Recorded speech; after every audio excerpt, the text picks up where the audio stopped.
Good morning. Happy Valentine's Day.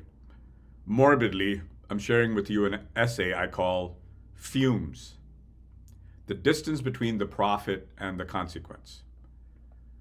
So, yeah, this is my Valentine to every worker who was told they were a cost to be managed rather than an intelligence to be deployed. To every accountant, paralegal, project manager, and marketing analyst who woke up this morning wondering if an algorithm had already been hired to replace them. You are not obsolete. You are not a line item. You are the point. So, now about those fumes. On Thursday, the CEO of Microsoft AI told the Financial Times that every professional task performed at a computer would be fully automated within 18 months. Accounting, legal analysis, marketing, project management, all of it done. He said this the way you might say, it will rain tomorrow. No gravity, no pause, no acknowledgement that he was describing the economic erasure of tens of millions of people. I watched the clip twice. What struck me was not the prediction. I have heard that prediction before from other mouths in other decades. What struck me was the distance, the sheer frictionless distance between the man making the pronouncement and the people who would absorb its consequences. And I thought, we've seen this before, but not like this. Andrew Carnegie, I arrived in Pittsburgh in 1985, and Carnegie looms large in that city. So, yeah, Andrew Carnegie believed he was God's chosen steward of civilization's wealth. He wrote an entire essay about it, The Gospel of Wealth, in which he argued with genuine conviction that the concentration of capital in the hands of the gifted few was not merely acceptable, but divinely ordained. The rich man, Carnegie wrote, was the trustee of the poor man's share, and he would deploy it more wisely than the poor man ever could. Henry Ford, closer to my years in Michigan and Oakland Township and Troy and Dearborn, Henry Ford believed he could engineer human behavior the way he engineered a crankshaft. He sent inspectors into his workers' homes to verify that they lived according to his moral standards before they could collect their famous $5 day. He thought the assembly line was not just a production system, but a social philosophy. Efficiency would save the soul. Another one, John D. Rockefeller, believed that Standard Oil was doing the Lord's work by bringing order to a chaotic industry. He crushed competitors, manipulated railroads, and built a monopoly that controlled 90% of American oil refining. And he slept well at night because he believed the alternative was waste. So these men were breathing their own fumes. Intoxicated by the scale of what they had built, they mistook their own success for a universal truth about human organization. They believed with perfect sincerity that what was good for Carnegie Steel, or Ford Motor, or Standard Oil was good for civilization itself. Sound familiar? Mustafa Suleiman believes that superintelligence is the most important technology of our time. Sam Altman writes blog posts about the sadness he feels watching human capabilities become obsolete, a sadness that does not slow him down for even a single product cycle.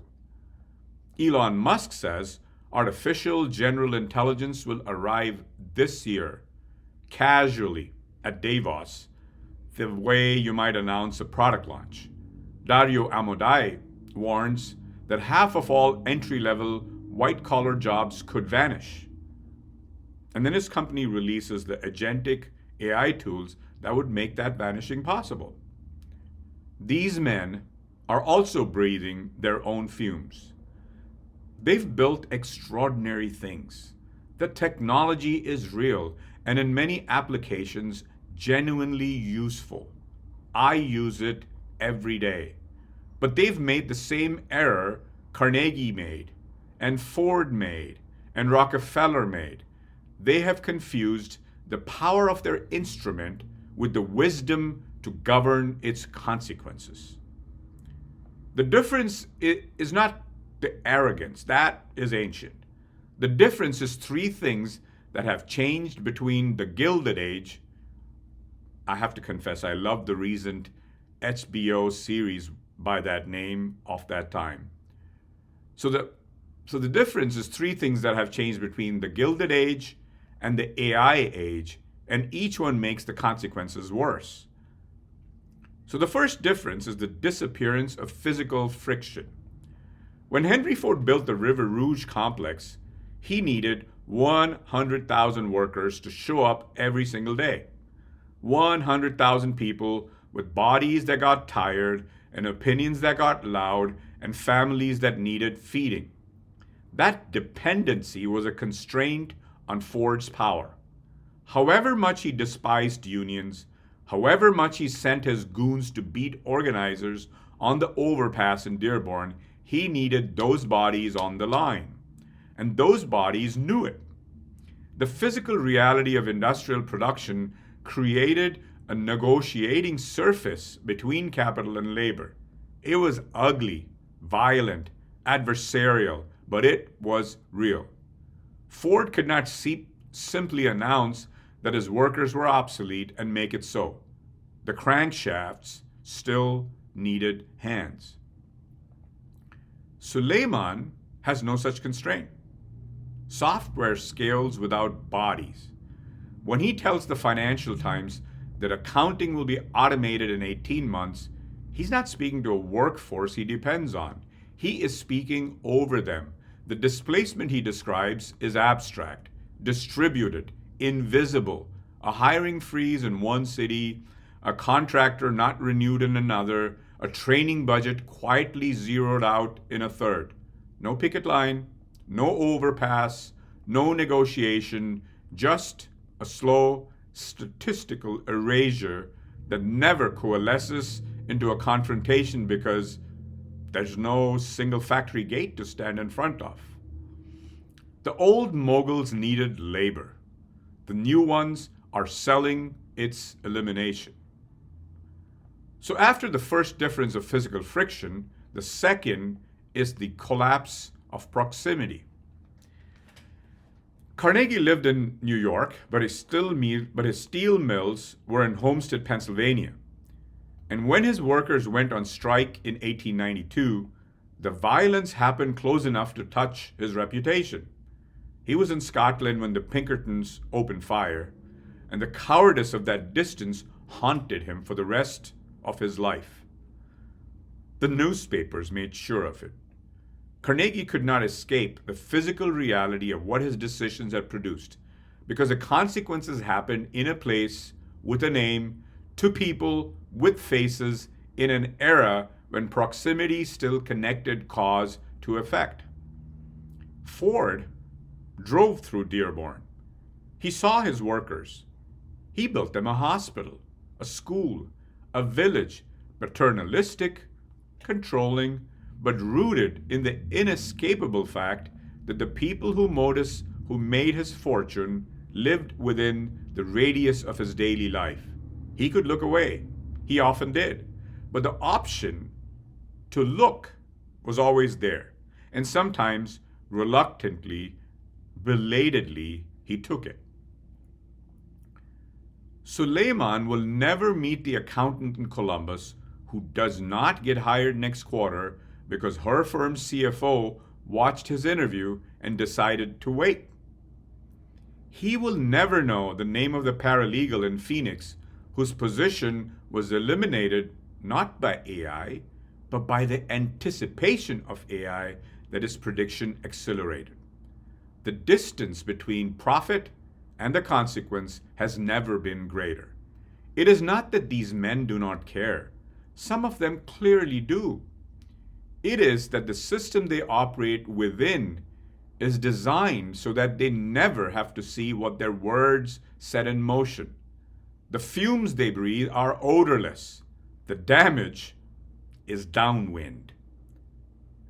The third difference is the most dangerous, and it is the one nobody is talking about. The old industrialists destroyed jobs, but they did not destroy the feedback loop. When Ford made bad decisions, when he insisted on the Model T long after the market wanted variety, when he resisted hydraulic brakes until customers died, the consequences showed up in the product. Bad cars, lost market share, physical, measurable, undeniable failure. When General Motors spent $40 billion on factory automation that collapsed in the 1980s, the evidence rolled off the assembly line every hour. Robots broke down, quality cratered, customers defected. The feedback between decision and consequence, however slow, remained intact. A 60% market share drove down to 12%. Reality still had a vote. What Suleiman and his peers are proposing eliminates the feedback loop itself. When you automate the accountant, the lawyer, the project manager, you're not just replacing a worker. You are removing the human judgment that catches errors, questions assumptions, and says, wait, this doesn't feel right. You are removing the very mechanism by which organizations discover that they've made a mistake. I've spent 36 years in manufacturing.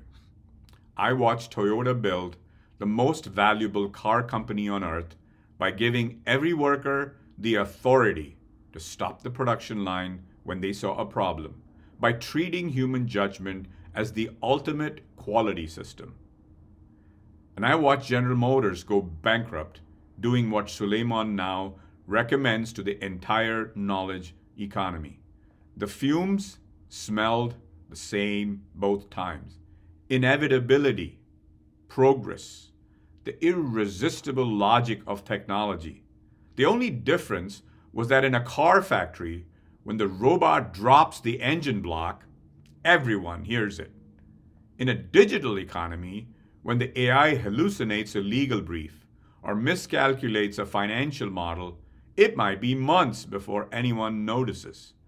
And by then, the people who would have caught the error are gone. This is the most insidious consequence of breathing your own fumes.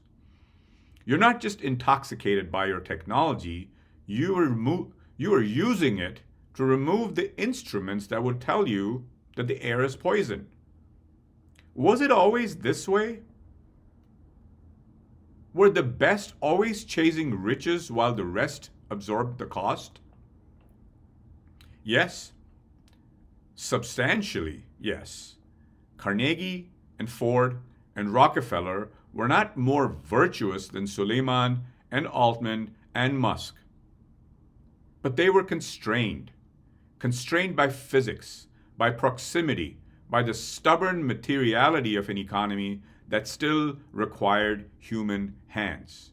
Those constraints did not make them good, they made them accountable, slowly, imperfectly, often only after tremendous suffering, but eventually, unavoidably, accountable. What has changed is that the constraints are gone. The fumes are the same, but the ventilation has been removed. The intoxication is the same, but there's no factory floor to walk through, no striking worker to look in the eye, no defective product to force a reckoning. The prophet makes his pronouncement from a stage in London, and the consequences disperse across 10,000 payroll systems in 10,000 cities, invisible, deniable, and devastating. The Jesuits, who educated me in Dhanbad, had a term for this condition. They called it disordered attachment, the state of mistaking the instrument for the end. Technology is an instrument. Human flourishing is the end. When you build extraordinary instruments and lose sight of the end they're supposed to serve, you're not evil, you're lost. Brilliantly, powerfully, consequentially lost. I don't say this with contempt. I say it with recognition. I've spent my career around powerful technologies and the brilliant people who build them. I ran factories where new machines arrived every year promising to solve every problem. The seduction is real. When you watch a robot perform a task with perfect repeatability, or an AI model generate in seconds what a team of analysts a week, something in you wants to believe that this is the future and everything before it was just waiting. I understand the intoxication. I felt it myself. But I have also stood on a shop floor at 2 in the morning and watched a 60-year-old machine operator diagnose a problem that 3 engineers with laptops could not identify. I've watched a production team in Chennai redesign a process that no automation system could have conceived because the insight required understanding not just the machine, but the material, the humidity, the supplier's inconsistency, and the customer's unspoken expectation. That kind of intelligence is not a cost to be eliminated. It is a treasure to be cultivated, and no amount of compute will replicate it because it was never written down in the first place. These men can see the code, but not the coder. The compute, but not the community. The model, but not the mother in Columbus who just lost her health insurance. Someone, please, someone needs to open a window.